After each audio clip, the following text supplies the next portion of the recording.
Jésus-Christ. Il a changé le cours de l'histoire.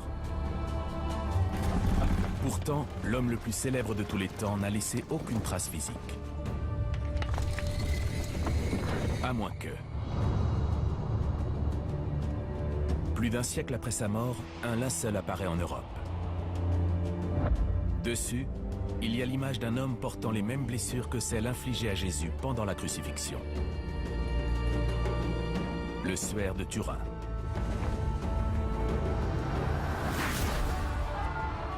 S'agit-il du véritable linceul de Jésus ou pas? C'est un peu comme un roman policier. Un roman policier scientifique. S'il existe un objet archéologique qui prouve que Jésus-Christ a été crucifié, enterré et qu'il est ressuscité, c'est un moment fondamental dans l'histoire humaine.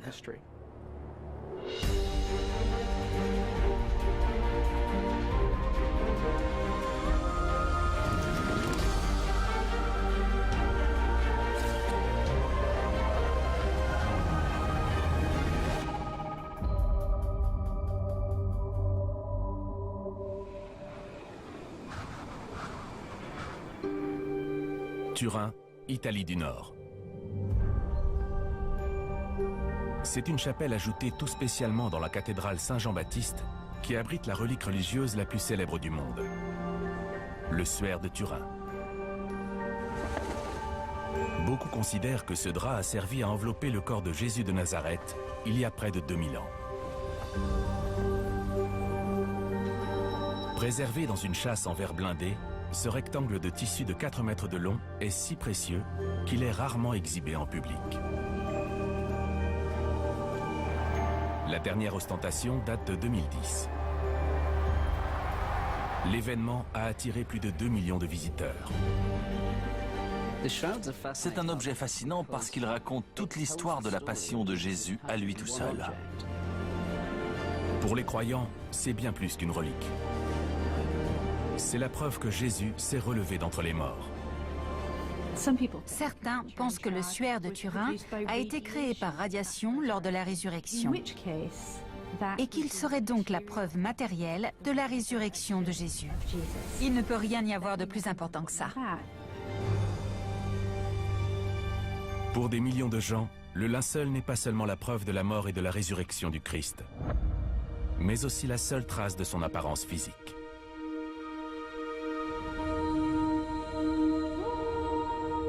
Le Nouveau Testament ne donne aucune description physique de Jésus. Aucune. On ne sait pas à quoi il ressemblait. On ne sait pas s'il était grand, ni de quelle couleur étaient ses yeux. Pourtant, il avait un visage. C'était une personne bien réelle. ça satisfait presque une tentation. La tentation de se concentrer sur le visage du Christ.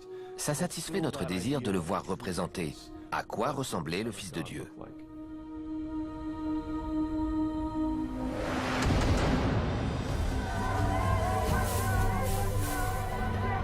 Une semaine avant sa mort, Jésus arrive à Jérusalem avec plusieurs milliers d'autres pèlerins pour la Pâque juive.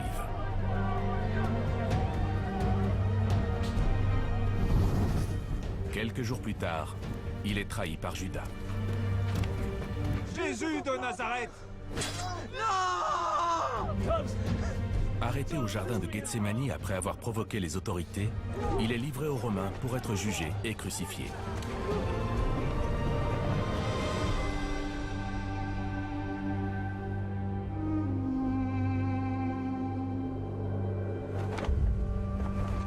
C'est ici que commence l'histoire du suaire. Les 4 évangiles évoquent tous le linge mortuaire utilisé pour envelopper le corps martyrisé de Jésus. La Bible dit qu'il a été fourni par Joseph d'Arimathie, un homme riche, membre du Grand Conseil juif, le Sanhédrin.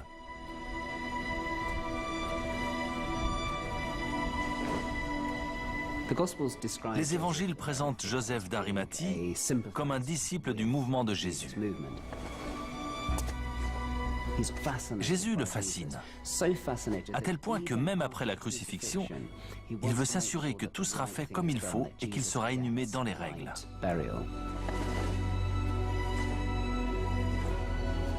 Tous ceux qui croisent le chemin de Jésus dans les évangiles en ressortent transformés.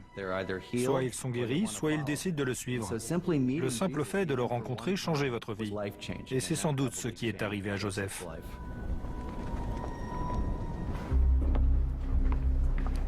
Mais Joseph doit d'abord demander la permission de descendre Jésus de la croix. Et je devrais accepter ça.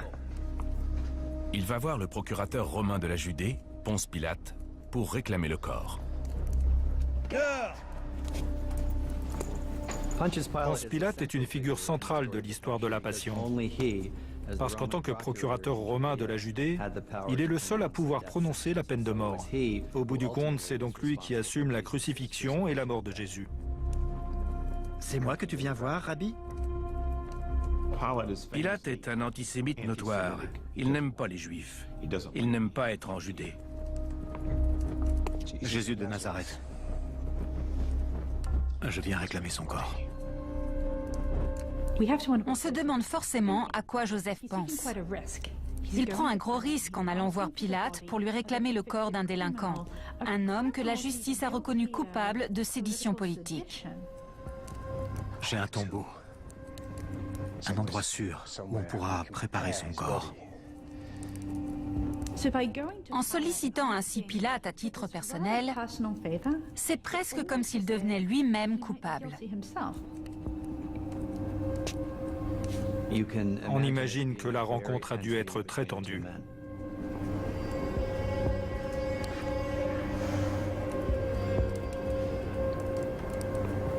Oui. Ponce Pilate donne le corps à Joseph d'Arimathie, sans doute parce qu'il voit ça comme une sorte de tradition juive. En ce qui le concerne, l'histoire s'arrête là. En autorisant Joseph à prendre le corps, Pilate initie sans le savoir un voyage qui va faire du suaire de Jésus l'une des reliques les plus vénérées et les plus mystérieuses de tous les temps.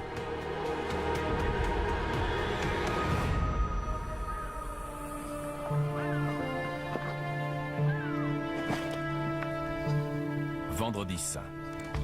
Les Romains abandonnent le corps sans vie de Jésus sur la croix.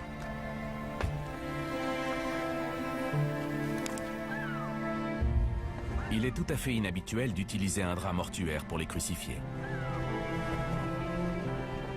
Après avoir rendu l'âme, vous n'étiez plus qu'un rebut.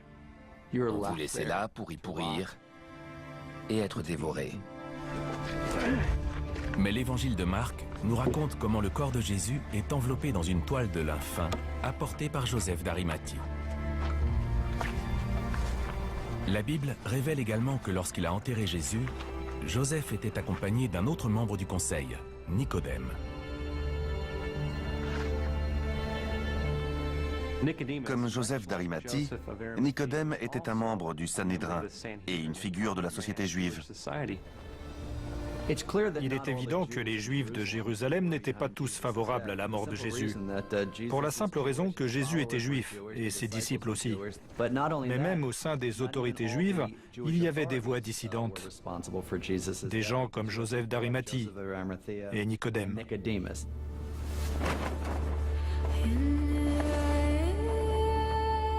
Le corps est emporté dans le tombeau de Joseph, où on le prépare à être inhumé. Nicodème prend part au processus.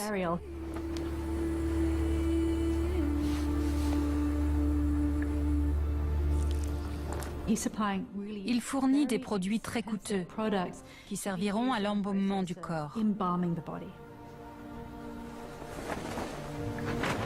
Au 1er siècle, la loi juive stipule que celui qui touche un cadavre devient impur.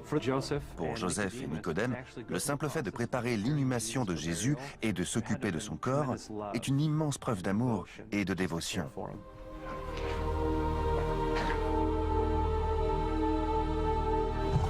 On fait ensuite rouler une grande pierre pour sceller l'entrée du sépulcre.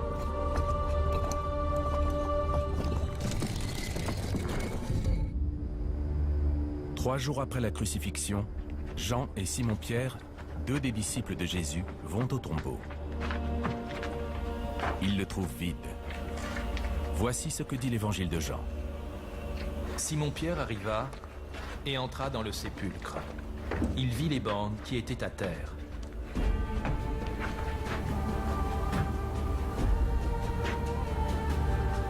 Mais la Bible ne précise pas ce qu'ils font du drap de lin.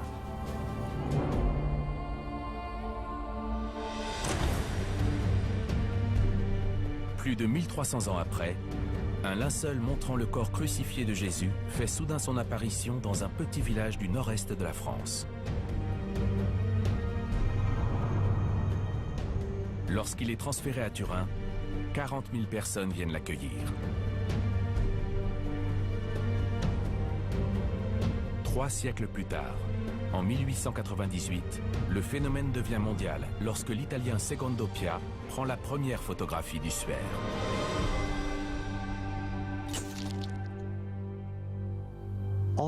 Tout à coup, il voit surgir une image en négatif de l'homme du linceul. Et c'est comme s'il observait le visage de Jésus. Le suaire n'est plus un simple objet de dévotion religieuse, il devient soudain l'emblème d'une obsession scientifique. Prouver que le suaire de Turin est authentique, c'est prouver que Jésus-Christ a existé.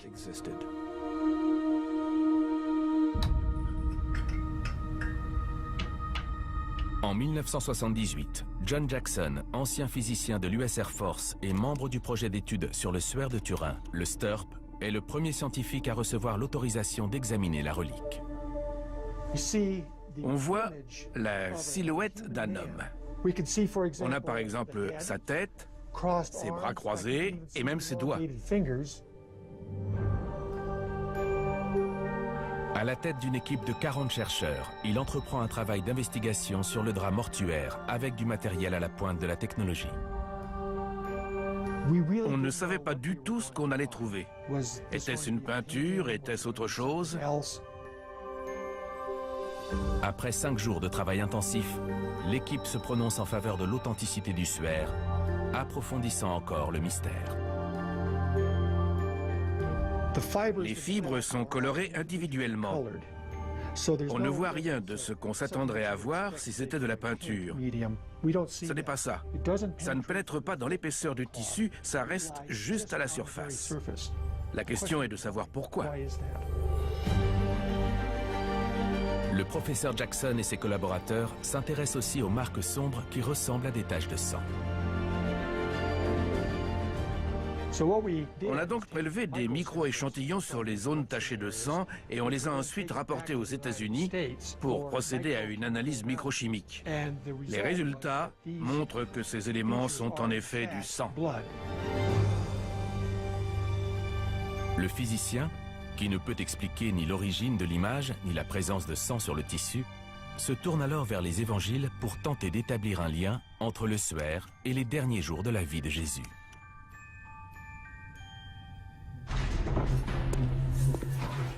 Selon l'évangile de Jean, alors Pilate prit Jésus et le fit battre de verges.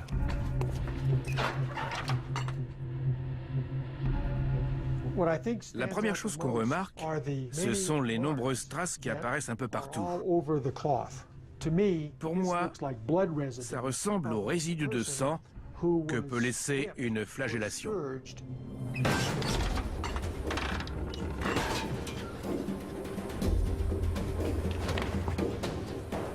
Quand il évoque la mort de Jésus, le récit de la Passion insiste énormément sur la souffrance et l'humiliation. Ça commence par une flagellation tout à fait épouvantable, qui a dû laisser Jésus à moitié mort.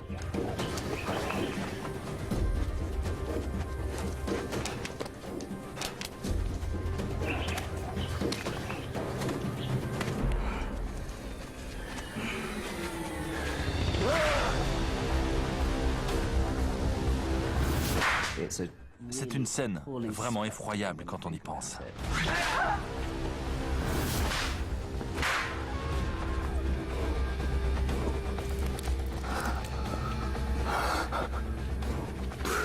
Il reçoit des crachats, des colibés, Ils font tout ce qu'ils peuvent pour le briser moralement.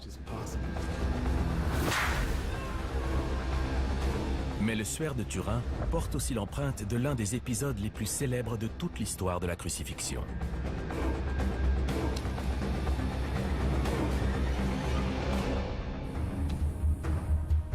L'évangile de Jean décrit ce qui arrive ensuite à Jésus.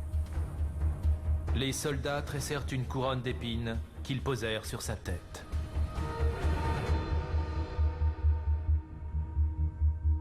Depuis une quarantaine d'années, John Jackson étudie le suaire de Turin à la lumière du récit biblique de la mort de Jésus. Au niveau du visage, on a des taches de sang qui semblent provenir de plaies par perforation.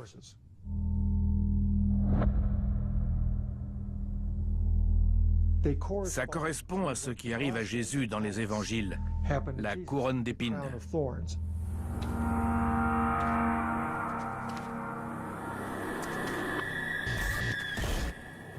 La couronne d'épines était là pour anéantir toute aspiration à l'autonomie chez les Juifs.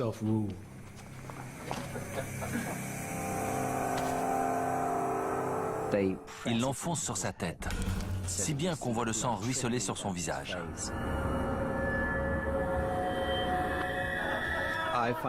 Pour moi, c'est un des moments les plus poignants de la vie de Jésus. Voir quelqu'un se faire traiter ainsi, c'est difficile à supporter. Dans les évangiles, après la flagellation et la couronne d'épines, Jésus est emmené pour être crucifié.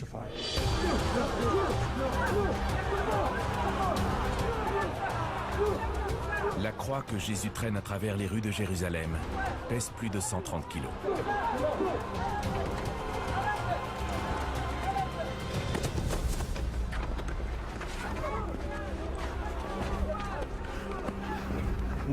Pendant qu'il portait la croix, Jésus était suivi par une foule de gens.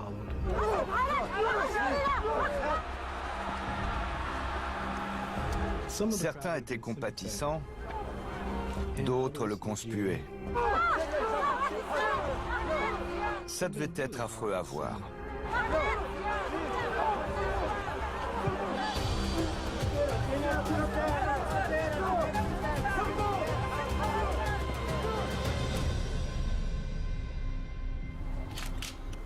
Pour John Jackson, le linceul garde les traces de l'ultime voyage de Jésus. En haut des épaules, on a des taches de sang qui paraissent plus diffuses, plus étalées que ce qu'on peut voir au milieu du dos. Il s'agit probablement du frottement de la poutre sur les épaules qui étale le sang laissé par la flagellation infligée un peu plus tôt.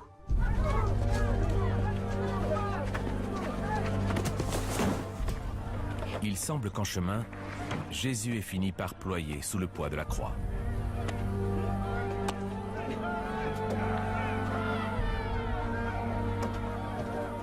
Il y a un moment où les soldats demandent à Simon de Cyrène de porter la croix à sa place. S'ils font ça, ce n'est pas par bonté d'âme. On peut en déduire que Jésus chancelait. Il n'était plus en état de porter la croix lui-même. Il était trop faible.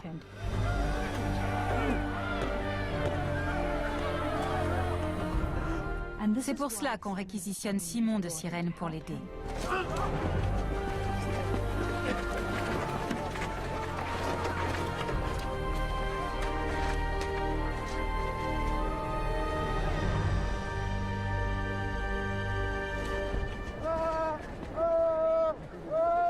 Deux criminels sont crucifiés aux côtés de Jésus.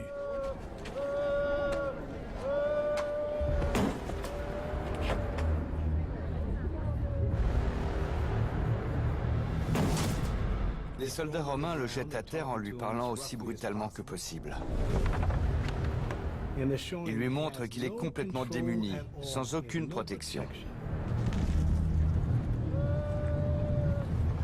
Père, pardonne-leur, car ils ne savent pas ce qu'ils font.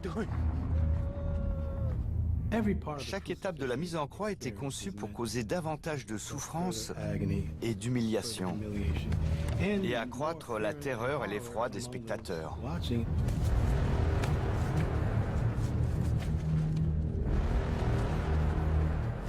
Nous savons que Marie, la mère de Jésus, et Marie-Madeleine étaient à la crucifixion.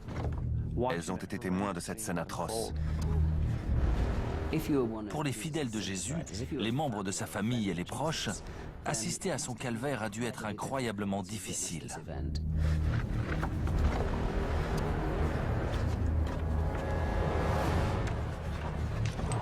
Il voit cette énorme pointe.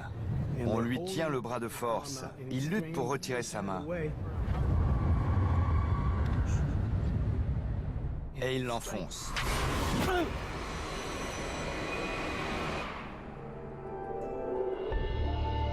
Mais à ce stade, le mystère du drap mortuaire s'épaissit. Les traces sur le tissu remettent en cause tout ce que l'on croyait savoir sur la crucifixion. Les blessures ne sont pas au bon endroit.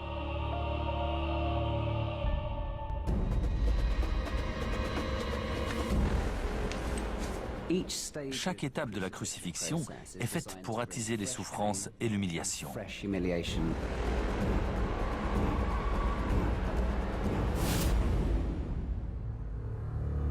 Ici, le Suaire de Turin raconte une histoire inattendue. Pendant des siècles, on a représenté Jésus avec des clous plantés dans la paume des mains.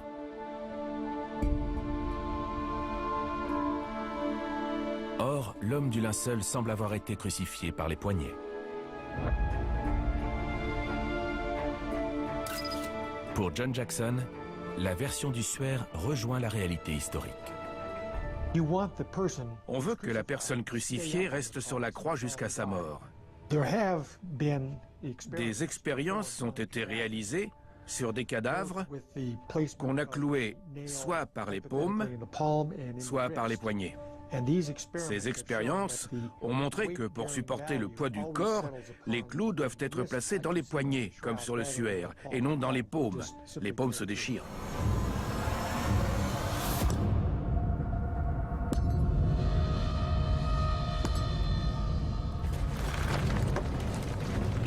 Ensuite, on le soulève.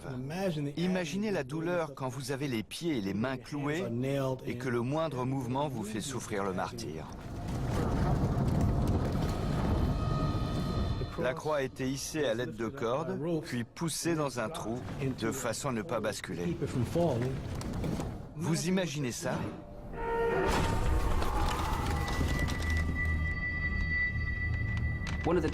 On a du mal à imaginer la crucifixion, parce que la croix a été aseptisée par 2000 ans de tradition chrétienne. On a mis Jésus dans de jolies églises, on en a fait des croix en or. Ça nous empêche de visualiser ce que ça implique vraiment. Mais quand on s'arrête pour examiner la nature historique de la crucifixion et qu'on repense à ce que voulaient faire les Romains en humiliant et en torturant ainsi les gens, on envisage ça sous un autre angle, comme quelque chose d'atrocement douloureux et d'extrêmement humiliant.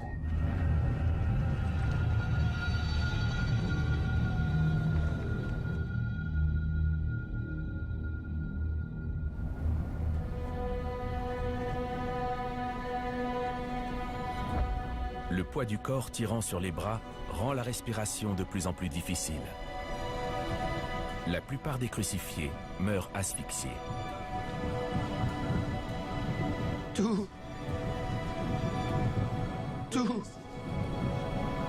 est accompli.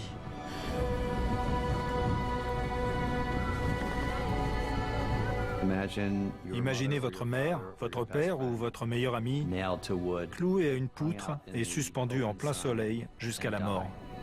Une mort terrible par asphyxie. Les mots manquent pour décrire ce qu'on devait ressentir en voyant ça.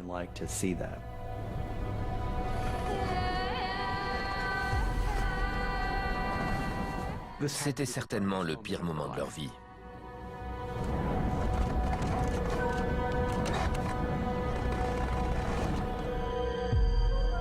La dernière trace sur le suaire a sans doute été faite après la mort de Jésus. Cette tache de sang ne correspond pas à une crucifixion normale. Mais dans le cas de Jésus, les évangiles nous disent que c'est un soldat romain qui lui a fait ça pour s'assurer qu'il était mort, afin de pouvoir détacher son corps et le descendre de la croix avant la Pâque. Dans l'évangile de Jean, un soldat perce le côté de Jésus avec une lance. Aussitôt, il en sort du sang et de l'eau. Certains ont émis l'hypothèse que ces taches plus claires avaient été causées par le fluide associé au sang, le sang et l'eau dont parle la Bible. Le suaire de Turin semble être le témoin muet de l'ultime calvaire de Jésus.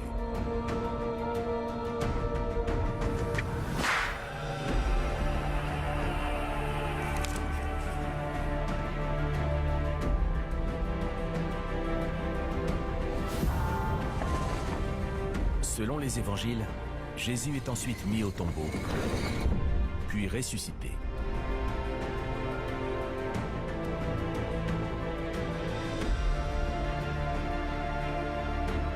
À l'intérieur du sépulcre, il ne reste que le linge utilisé pour envelopper son corps.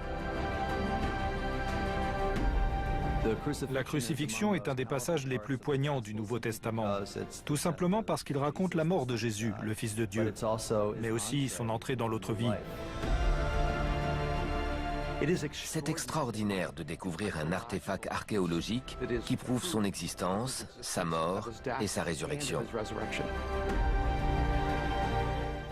À l'issue de nos travaux de recherche, je pense pouvoir dire qu'il s'agit du linge mortuaire utilisé pour Jésus il y a 2000 ans. Mais il y a un aspect de l'enquête que John Jackson n'a pas pu mener à bien.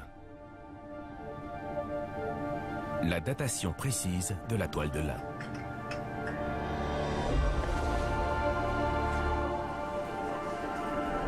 En 1988, l'Église catholique prend une décision historique et permet aux chercheurs de découper des morceaux du suaire pour les soumettre à une datation au carbone 14. Les échantillons prélevés sur les bords du suaire sont analysés dans 3 laboratoires indépendants. À Londres, à Zurich et en Arizona. S'il existe un objet archéologique qui prouve que Jésus-Christ a été crucifié, enterré et qu'il est ressuscité, c'est un moment fondamental dans l'histoire humaine.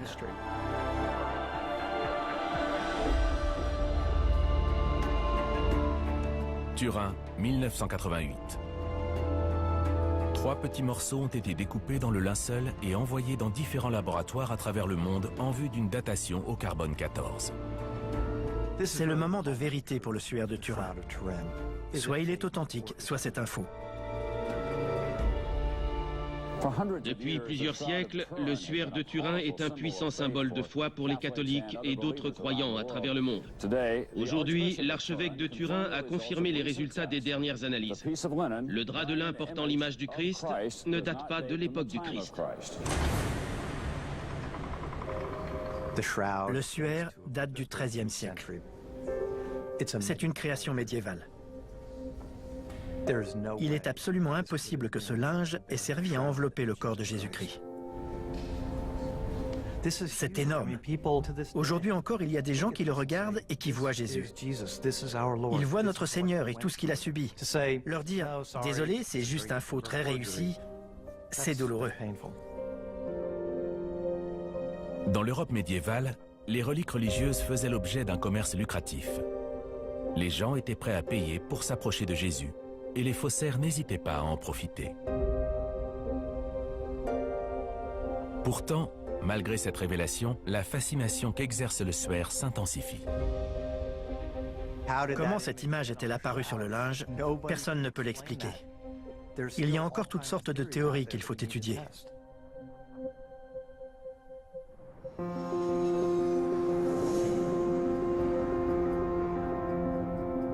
Nicolas Allen, historien de l'art sud-africain, croit connaître la réponse. Il est convaincu qu'il s'agit d'une des toutes premières photographies de l'histoire. Je regardais le suaire en pensant comment as-tu été fabriqué. Or, il se comporte comme une plaque négative. Je sais que ça paraît fou de penser qu'on a pu faire une photographie il y a 600 ans. Mais quand je me suis penché sur les techniques disponibles à l'époque, je me suis aperçu qu'il y avait déjà tout ce qu'il fallait. En étudiant l'histoire de l'art, il a appris que les artistes médiévaux utilisaient un dispositif optique appelé caméra obscura. La caméra obscura fonctionne comme un œil humain. On a une boîte étanche où la lumière ne peut pénétrer que par ce gros trou. Comme dans l'œil humain, il y a une lentille. Tout ce qui est en dehors de la boîte converge dans la lentille pour former une image sur le fond de la boîte. Mais c'est une image inversée. Elle est à l'envers. La lentille à l'avant de la chambre garantit la netteté de l'image projetée sur le fond. C'est une technique très ancienne. On sait qu'elle était déjà utilisée à la fin du XIIIe et au début du XIVe siècle, au moment où on en aurait eu besoin pour fabriquer le suaire de Turin. Le Sud-Africain installe un mannequin devant sa caméra obscura. Il le place face au soleil. Il faut soigneusement calculer les paramètres avant de commencer l'exposition. L'artiste médiéval doit d'abord s'assurer que l'image projetée sera fixée de façon permanente. Il commence donc par imprégner le support avec un fixateur. De nos jours, on utilise des sels d'argent. Le nitrate et le sulfate d'argent sont connus en Europe au moins depuis le XIIIe siècle. Ils sont très faciles à fabriquer.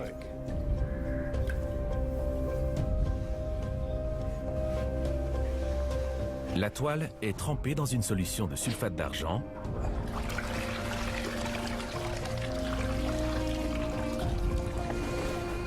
séchée, puis fixée à l'intérieur de la caméra obscura. Après 8 heures d'exposition, on remarque une décoloration sur le lin. C'est l'image en négatif de ce qui se trouve à l'extérieur.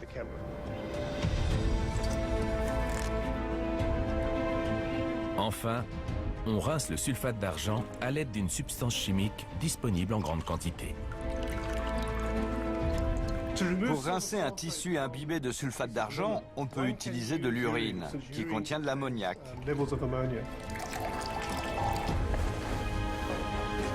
L'auteur du suaire de Turin s'y est repris à plusieurs fois. Il a fallu certainement beaucoup d'organisation et d'essais infructueux avant de réussir.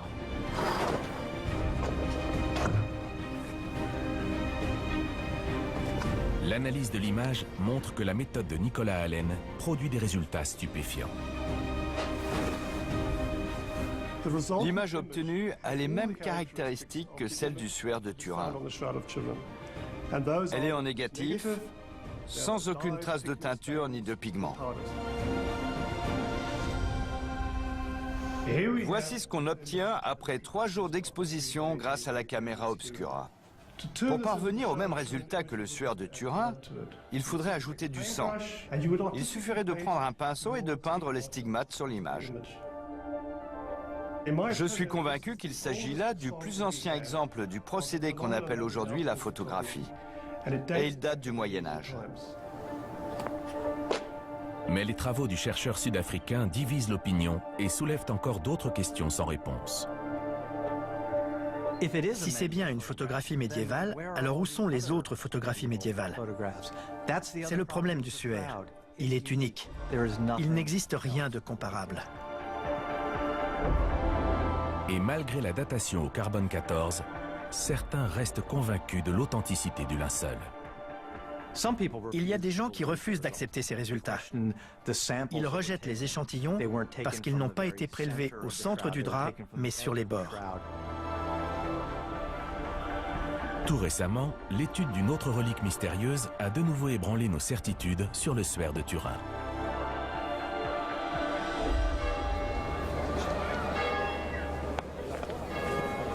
Cet artefact semble indiquer que le drap mortuaire pourrait être beaucoup plus ancien qu'on le pensait.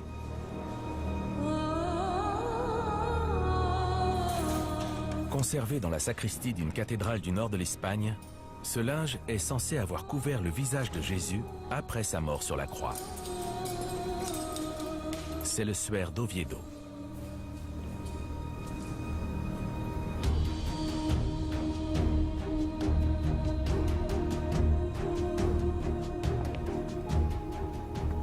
Marc Guskin et ses collaborateurs du Centre espagnol de syndonologie étudient le suaire d'Oviedo depuis plus de 25 ans. La légende le présente comme un linge funéraire distinct, également mentionné dans la Bible. Il vit les bandes qui étaient à terre et le linge qu'on avait mis sur la tête de Jésus. On a emporté cette toile au laboratoire pour analyser la composition des taches.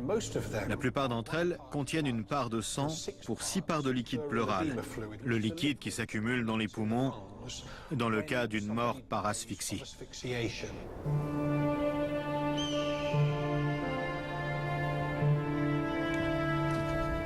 D'après les chercheurs, la plupart des crucifiés mouraient par suffocation après un épanchement de liquide qui stagnait ensuite dans les poumons. Marc Guskin met en lumière un aspect encore méconnu de l'histoire de Jésus à l'aide d'une reproduction presque à l'identique du linge funéraire. Pour commencer, ces expériences nous ont montré que le suaire avait été placé sur un cadavre. En effet, les taches de sang sont totalement incompatibles avec les mouvements respiratoires.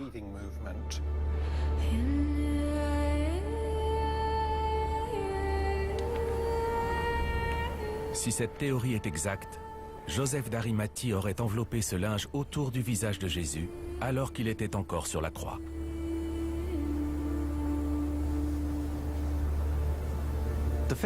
Dans la tradition funéraire juive, on utilise un linge pour recouvrir le visage parce que c'est le siège de l'âme. Lorsque quelqu'un meurt, le visage est aussitôt couvert. Il doit être traité avec le plus grand respect.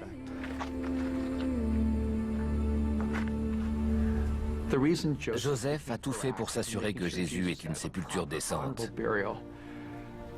Je pense que c'était sa façon de lui dire « J'ai manqué à mon devoir. J'aurais dû prendre ta défense. »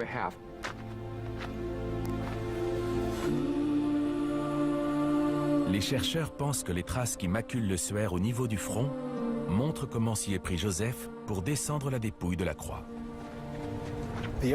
La seule façon de les reproduire, c'est de poser le corps à plat ventre par terre, de façon à ce que le liquide et le sang qui sortent du nez s'écoulent vers le front. Ensuite, le corps a été transporté face contre terre pendant 5 à 10 minutes, tandis que quelqu'un maintenait le linge contre le visage. Une fois dans le tombeau, on a sans doute retiré le suaire pour envelopper le corps de Jésus dans un drap mortuaire. Ça nous indique ce qui s'est passé entre la mort du Christ et le moment où son corps a été mis au tombeau. Mais Marc Guskin a une autre raison encore plus importante d'étudier le suaire d'Oviedo.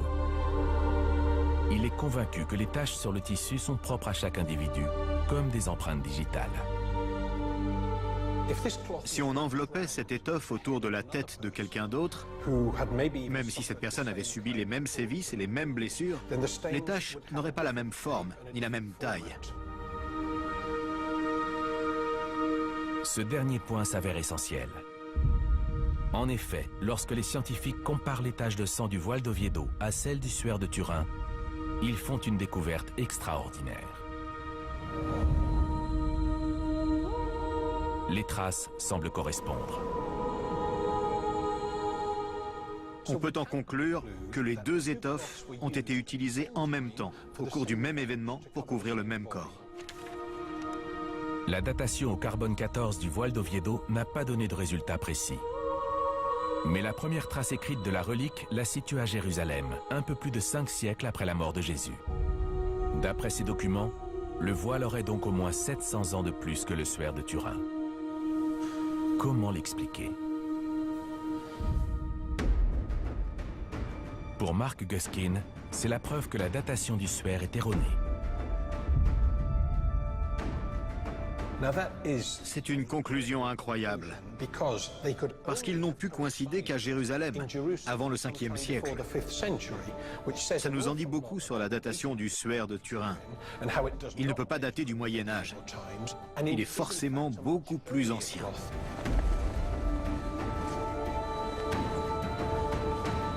Malgré plusieurs décennies d'enquête scientifique, beaucoup considèrent que le suaire de Turin conserve tout son mystère. Je pense que le suaire qui enveloppait Jésus pourrait avoir survécu jusqu'à aujourd'hui. C'était certainement une relique importante pour les disciples, et plus tard pour les premiers chrétiens. Il me paraît donc logique qu'il ait été conservé. Mon instinct me dit qu'il est authentique. J'ai du mal à croire qu'il soit authentique, mais le suaire de Turin attire notre attention sur un aspect incontournable de l'histoire de Jésus, à savoir l'étendue de ses souffrances. Jésus est peut-être glorifié, il siège dans les cieux, roi des rois et seigneur des seigneurs, mais ce moment de souffrance et de douleur est gravé dans le suaire. C'est son moment le plus humain. Ils sont aussi nombreux à y voir le témoignage poignant d'un homme qui voulait faire ce qui était juste. L'histoire de Joseph est en partie notre histoire. Même s'il ignorait comment les choses allaient se dérouler par la suite, il savait qu'il était du côté de Jésus et qu'il faisait partie de l'histoire de Dieu dans l'histoire humaine. Expliquer ni l'origine de l'image, ni la présence de sang sur le tissu, se tourne alors vers les évangiles pour tenter d'établir un lien entre le suaire et les derniers jours de la vie de Jésus.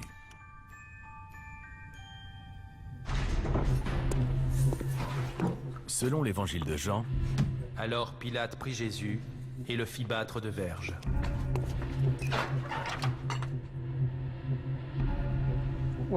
La première chose qu'on remarque, ce sont les nombreuses traces qui apparaissent un peu partout. Pour moi, ça ressemble aux résidus de sang que peut laisser une flagellation.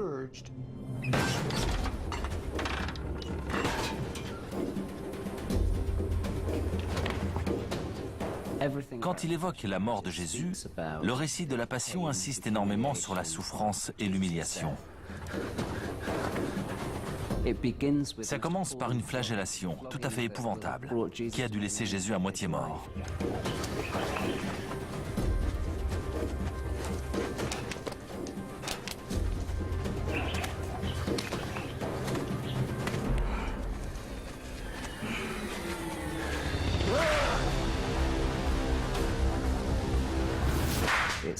C'est une scène vraiment effroyable quand on y pense.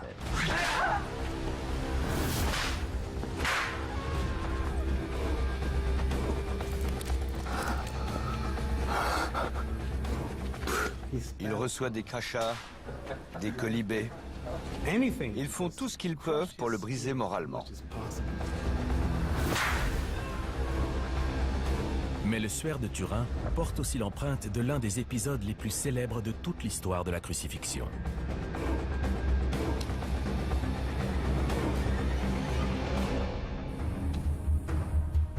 L'évangile de Jean décrit ce qui arrive ensuite à Jésus. Les soldats tressèrent une couronne d'épines qu'ils posèrent sur sa tête.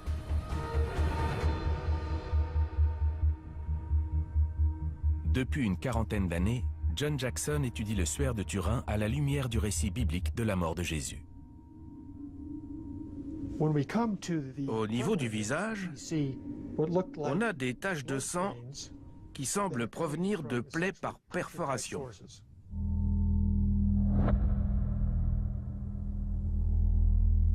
Ça correspond à ce qui arrive à Jésus dans les évangiles, la couronne d'épines.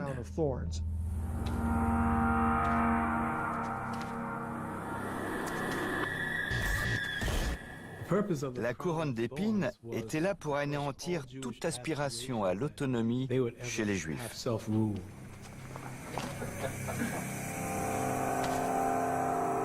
Et entra dans le sépulcre. Il vit les bandes qui étaient à terre.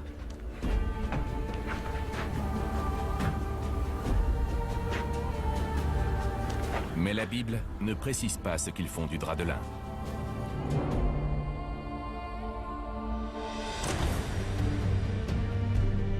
Plus de 1300 ans après, un linceul montrant le corps crucifié de Jésus fait soudain son apparition dans un petit village du nord-est de la France. Lorsqu'il est transféré à Turin, 40 000 personnes viennent l'accueillir. 3 siècles plus tard, en 1898, le phénomène devient mondial lorsque l'Italien Secondo Pia prend la première photographie du suaire.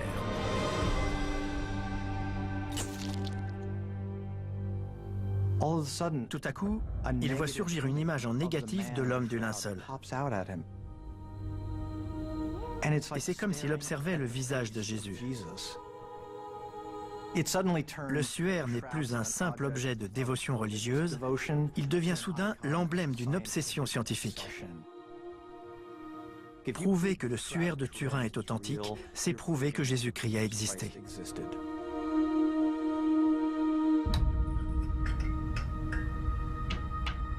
En 1978, John Jackson, ancien physicien de l'US Air Force et membre du projet d'études sur le suaire de Turin, le STURP, est le premier scientifique à recevoir l'autorisation d'examiner la relique. On voit la silhouette d'un homme. On a par exemple sa tête, ses bras croisés et même ses doigts. À la tête d'une équipe de 40 chercheurs, il entreprend un travail d'investigation sur le drap mortuaire avec du matériel à la pointe de la technologie. On ne savait pas du tout ce qu'on allait trouver.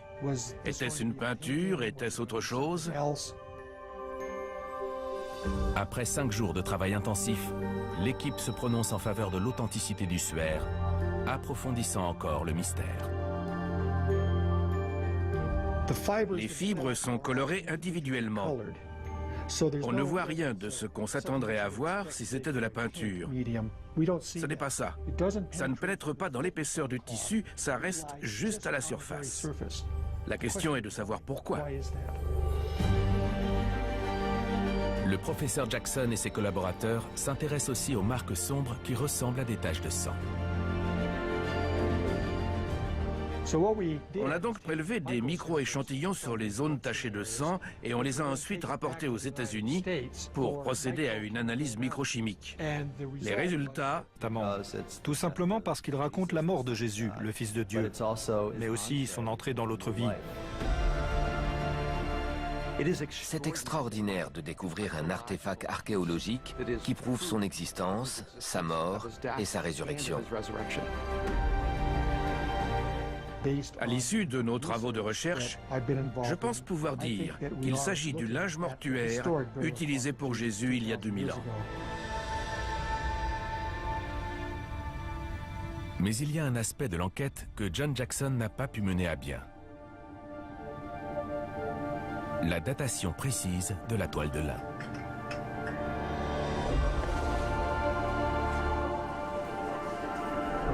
En 1988, l'Église catholique prend une décision historique et permet aux chercheurs de découper des morceaux du suaire pour les soumettre à une datation au carbone 14. Les échantillons prélevés sur les bords du suaire sont analysés dans 3 laboratoires indépendants. À Londres, à Zurich et en Arizona. S'il existe un objet archéologique qui prouve que Jésus-Christ a été crucifié, enterré et qu'il est ressuscité, c'est un moment fondamental dans l'histoire humaine.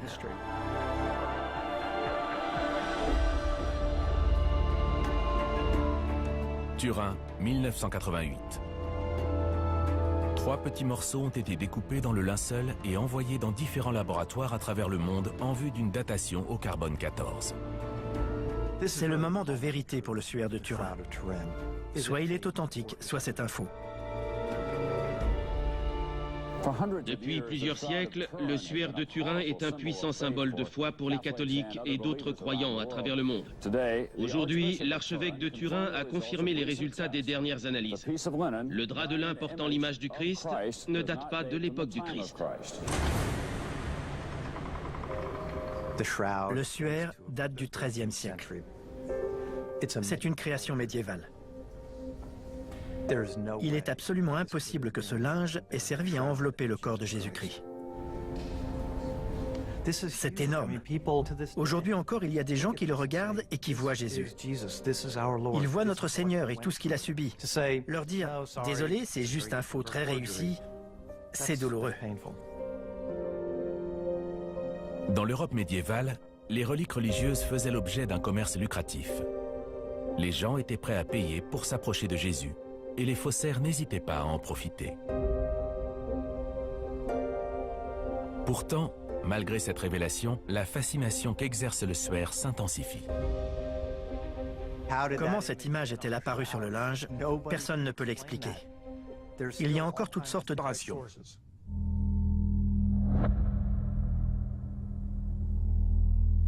Ça correspond à ce qui arrive à Jésus dans les évangiles, la couronne d'épines.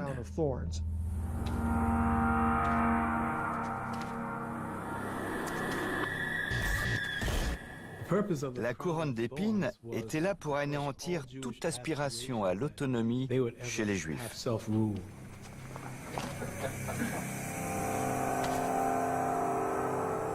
Ils l'enfoncent sur sa tête, si bien qu'on voit le sang ruisseler sur son visage.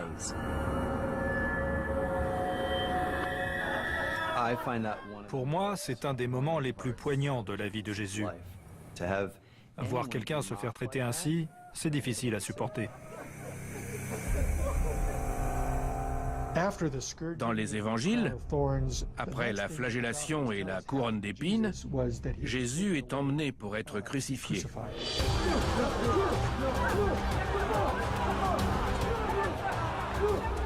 La croix que Jésus traîne à travers les rues de Jérusalem pèse plus de 130 kilos.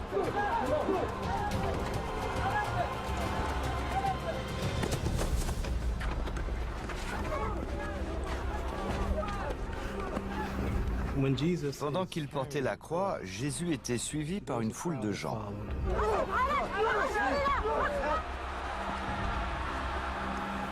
Certains étaient compatissants, d'autres le conspuaient. Ça devait être affreux à voir.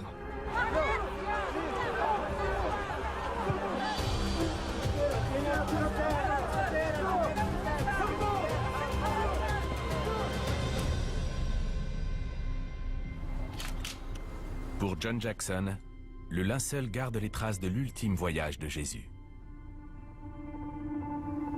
En haut des épaules, on a des taches de sang qui paraissent plus diffuses, plus étalées que ce qu'on peut voir au milieu du dos.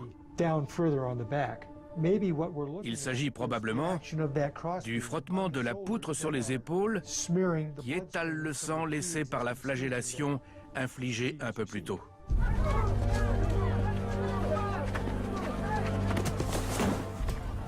Il semble qu'en chemin, Jésus ait fini par ployer sous le poids de la croix.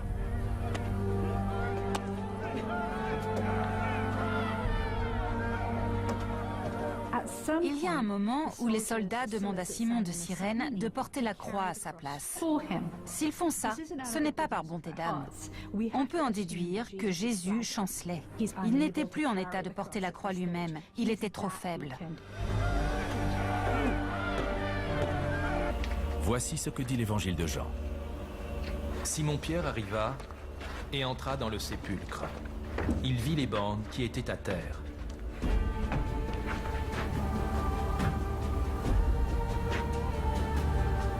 Mais la Bible ne précise pas ce qu'ils font du drap de lin.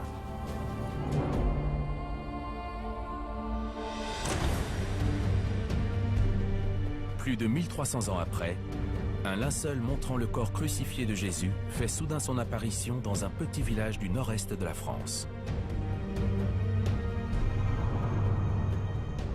Lorsqu'il est transféré à Turin, 40 000 personnes viennent l'accueillir. 3 siècles plus tard, en 1898, le phénomène devient mondial lorsque l'Italien Secondo Pia prend la première photographie du suaire.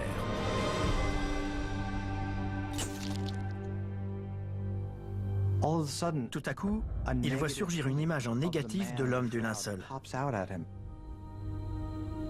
Et c'est comme s'il observait le visage de Jésus.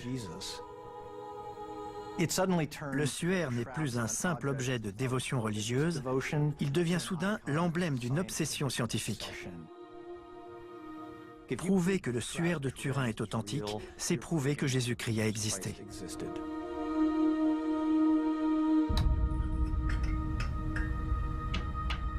En 1978, John Jackson, ancien physicien de l'US Air Force et membre du projet d'études sur le suaire de Turin, le STURP, est le premier scientifique à recevoir l'autorisation d'examiner la relique. On voit la silhouette d'un homme. On a par exemple sa tête, ses bras croisés et même ses doigts. À la tête d'une équipe de 40 chercheurs, il entreprend un travail d'investigation sur le drap mortuaire avec du matériel à la pointe de la technologie. On ne savait pas du tout ce qu'on allait trouver. Était-ce une peinture? Était-ce autre chose? Après 5 jours de travail intensif, l'équipe se prononce en faveur de l'authenticité du suaire, approfondissant encore le mystère. Les fibres sont colorées individuellement. On ne voit rien de ce qu'on s'attendrait à voir si c'était de la peinture. Ce n'est pas ça. Ça ne pénètre pas dans l'épaisseur du tissu, ça reste juste à la surface. La question est de savoir pourquoi. Le professeur Jackson et ses collaborateurs s'intéressent aussi aux marques sombres qui ressemblent à des taches de sang. On a donc prélevé des micro-échantillons sur les zones tachées de sang et on les a ensuite rapportés au...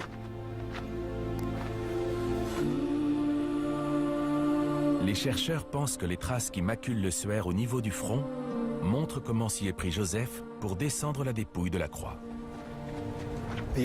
La seule façon de les reproduire, c'est de poser le corps à plat ventre par terre, de façon à ce que le liquide et le sang qui sortent du nez s'écoulent vers le front. Ensuite, le corps a été transporté face contre terre pendant 5 à 10 minutes, tandis que quelqu'un maintenait le linge contre le visage. Une fois dans le tombeau, on a sans doute retiré le suaire pour envelopper le corps de Jésus dans un drap mortuaire.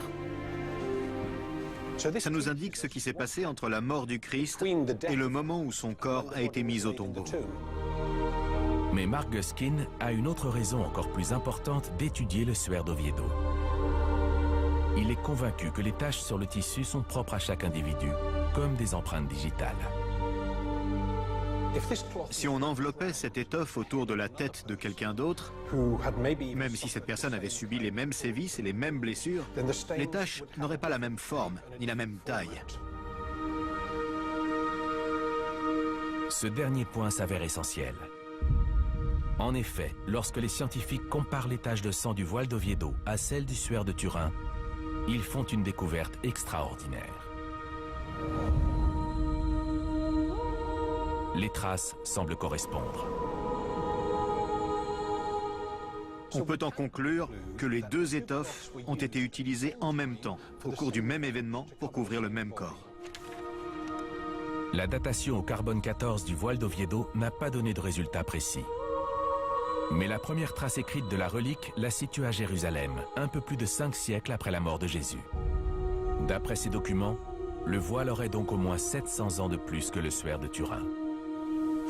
Comment l'expliquer? Pour Mark Guskin, c'est la preuve que la datation du suaire est erronée. C'est une conclusion incroyable, parce qu'ils n'ont pu coïncider qu'à Jérusalem, avant le 5e siècle. Ça nous en dit beaucoup sur la datation du suaire de Turin. Il ne peut pas dater du Moyen Âge. Il est forcément beaucoup plus ancien.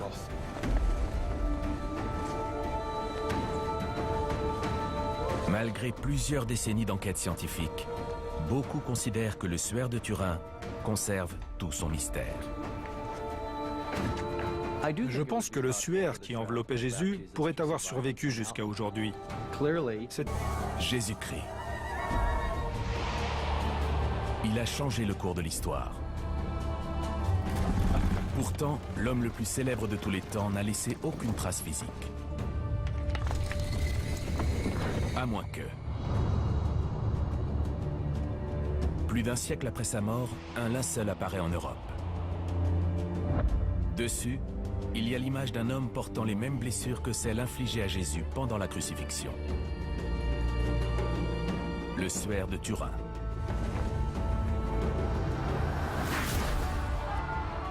S'agit-il du véritable linceul de Jésus ou pas? C'est un peu comme un roman policier. Un roman policier scientifique. S'il existe un objet archéologique qui prouve que Jésus-Christ a été crucifié, enterré et qu'il est ressuscité, c'est un moment fondamental dans l'histoire humaine.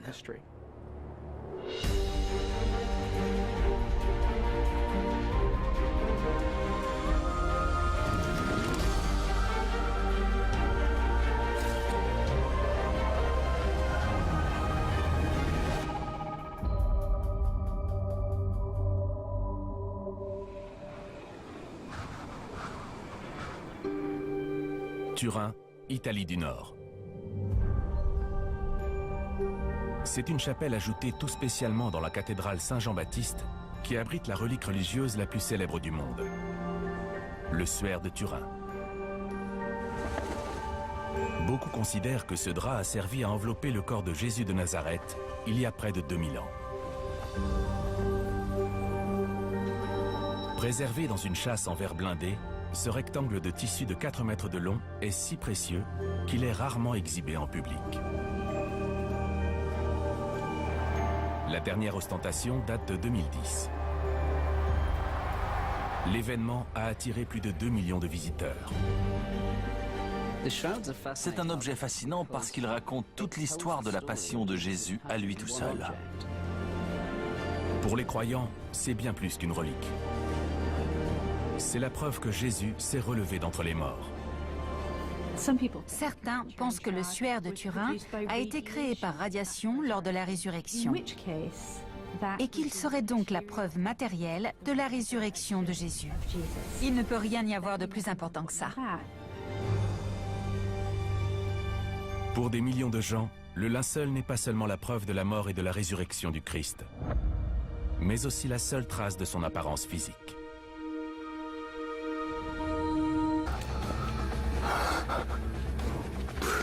Il reçoit des crachats, des colibés. Ils font tout ce qu'ils peuvent pour le briser moralement. Mais le suaire de Turin porte aussi l'empreinte de l'un des épisodes les plus célèbres de toute l'histoire de la crucifixion.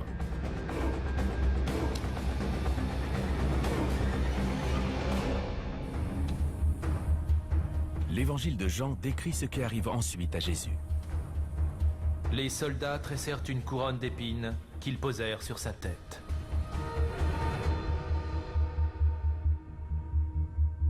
Depuis une quarantaine d'années, John Jackson étudie le suaire de Turin à la lumière du récit biblique de la mort de Jésus. Au niveau du visage, on a des taches de sang qui semblent provenir de plaies par perforation.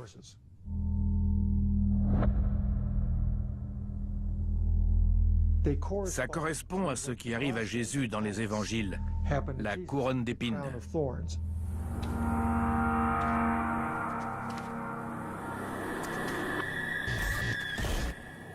La couronne d'épines était là pour anéantir toute aspiration à l'autonomie chez les Juifs.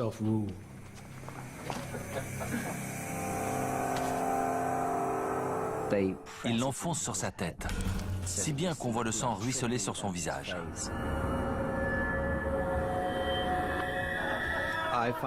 Pour moi, c'est un des moments les plus poignants de la vie de Jésus.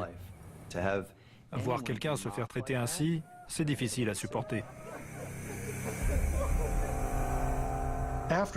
Dans les évangiles, après la flagellation et la couronne d'épines, Jésus est emmené pour être crucifié.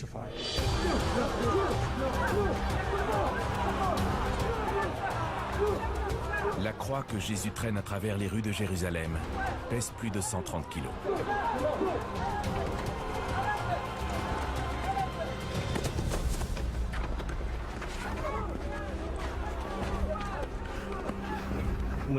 Pendant qu'il portait la croix, Jésus était suivi par une foule de gens.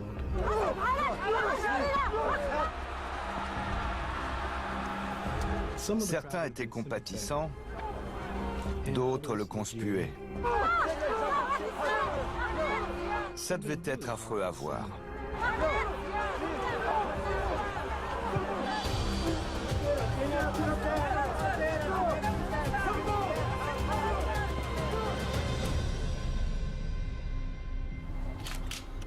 Pour John Jackson, le linceul garde les traces de l'ultime voyage de Jésus. D'exposition, on remarque une décoloration sur le lin. C'est l'image en négatif de ce qui se trouve à l'extérieur.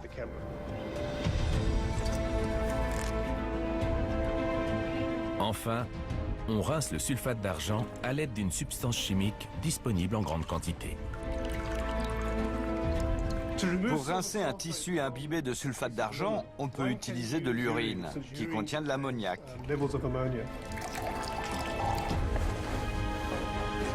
L'auteur du suaire de Turin s'y est repris à plusieurs fois.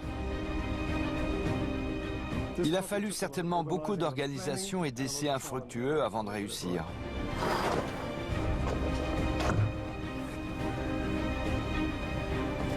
L'analyse de l'image montre que la méthode de Nicolas Allen produit des résultats stupéfiants. L'image obtenue a les mêmes caractéristiques que celle du suaire de Turin. Elle est en négatif, sans aucune trace de teinture ni de pigment. Voici ce qu'on obtient après 3 jours d'exposition grâce à la caméra obscura. Pour parvenir au même résultat que le suaire de Turin, il faudrait ajouter du sang. Il suffirait de prendre un pinceau et de peindre les stigmates sur l'image. Je suis convaincu qu'il s'agit là du plus ancien exemple du procédé qu'on appelle aujourd'hui la photographie. Et il date du Moyen-Âge. Mais les travaux du chercheur sud-africain divisent l'opinion et soulèvent encore d'autres questions sans réponse. Si c'est bien une photographie médiévale, alors où sont les autres photographies médiévales? C'est le problème du suaire. Il est unique. Il n'existe rien de comparable. Et malgré la datation au carbone 14, certains restent convaincus de l'authenticité du linceul. Il y a des gens qui refusent d'accepter ces résultats. Ils rejettent les échantillons parce qu'ils n'ont pas été prélevés au centre du drap, mais sur les bords. Tout récemment, l'étude d'une autre relique mystérieuse a de nouveau ébranlé nos certitudes sur le suaire de Turin.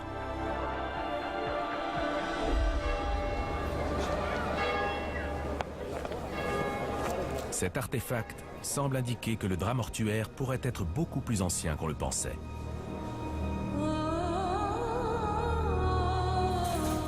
Conservé dans la sacristie d'une cathédrale du nord de l'Espagne, ce linge est censé avoir couvert le visage de Jésus après sa mort sur la croix. C'est le suaire d'Oviedo.